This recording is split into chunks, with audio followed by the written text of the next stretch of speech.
Let me explain something to you that every soldier understands, every commander, every leader worth following. Leadership starts with the mission. You decide what you're trying to achieve, you define the desired end state, next you build a plan, and only then do you start leading people towards it. That mission in politics is called a manifesto. Now, you don't get elected on vibes, you don't get elected on improvisation. You get elected by very clearly telling the public, this is what we will do, this is why we will do it, and this is where it will lead. Now, here's the important part. Any good leader understands that a plan can change. You get new intelligence, new conditions, unforeseen consequences. Listen carefully. You amend the plan, not the mission. You adapt the route, not the destination. And what you absolutely do not do is change the mission halfway through and pretend that was always the plan. That's not leadership, it's abject failure. And this is exactly what Labour's been doing since it's come to power. They've not adjusted tactics, they haven't refined delivery, they've changed the mission, abandoned the plan, lost control of the team. And let's look at the evidence. This isn't opinion or rhetoric, it is just facts. Since taking office, Labour has performed a series of major U-turns. Not little tweaks, not refinements, but full retreats. And here's some of the most significant, starting with the most recent, the mandatory digital ID for workers. We didn't hear about this during the manifesto, but then all of a sudden it was thrown upon us and it was like going to be the solution to all of life's ills. Most importantly, it was going to solve the immigration crisis. And then it is actually a core plank of their authoritarian governance model. And they said that you needed to have mandatory digital identification to work in Britain. Then came the backlash. Then came the civil liberty concerns, operational chaos, and suddenly the policy's been watered down, softened, effectively abandoned. They may try it again in the future, but it's not looking good. That's not adapting a plan. That is changing the plan and then literally within months backtracking again. That's realising that you've never even understood the mission in the first place. Then we had the pub tax, so the business rates and everything that was going to impact the evening entertainment industry. Labour's talking tough, promising reform, promising fairness. Then the proposed increases, it was determined, would actually cripple pubs and hospitality. And, wherever you live in the country, you'll see that they're shutting down at a rapid rate, even quicker than they have done in the last decade or so.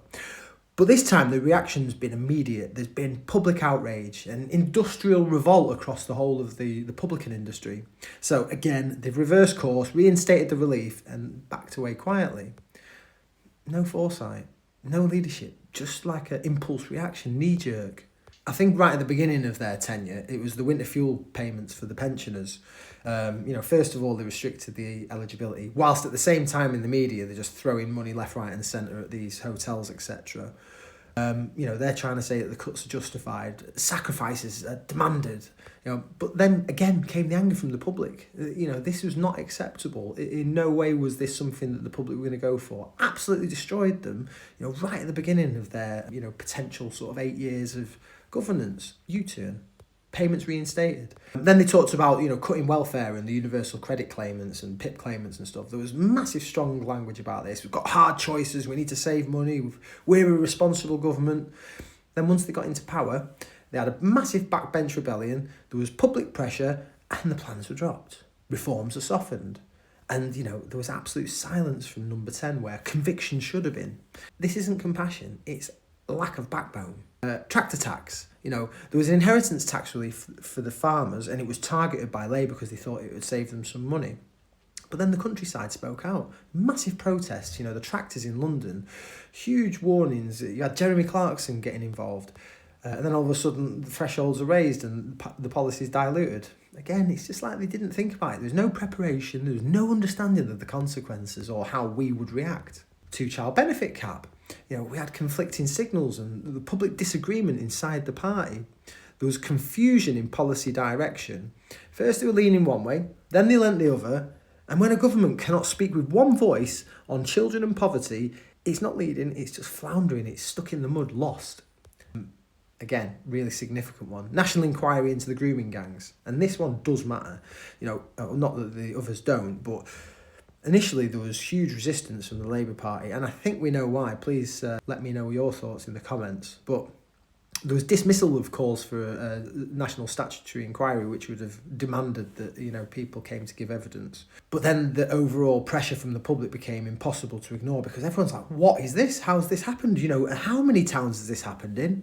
And all of a sudden there's an agreement. Now, I mean, it's massively dragging its feet and it's probably going to be a whitewash, but they backed down. Why did it take public outrage on that out of all of these to force action from the government? Now listen carefully, this is not left versus right. It's not Labour versus Conservative. It's just about competence. A leader who knows the mission can absorb pressure without collapsing. A leader who understands the end state doesn't panic at resistance. What we're witnessing with Starmer and his cronies is something far more dangerous. A government that never defined the mission properly. A government that never built a coherent plan or a coherent, competent team.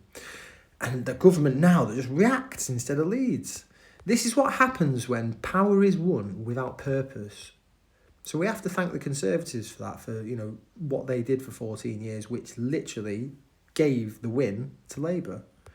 But there is a deeper truth to this. When leaders have no mission, the nation drifts. And when there is no vision, people will all suffer. Even in the scripture it says, where there's no vision, the people perish. Britain is not perishing because the people are weak. Britain is perishing because it is led by those that do not know where they're going. We know that leadership's not about U-turns. It's not about spin. It's not about survival for the next election cycle. It's about knowing who you serve, why you lead, and where you want to take the nation.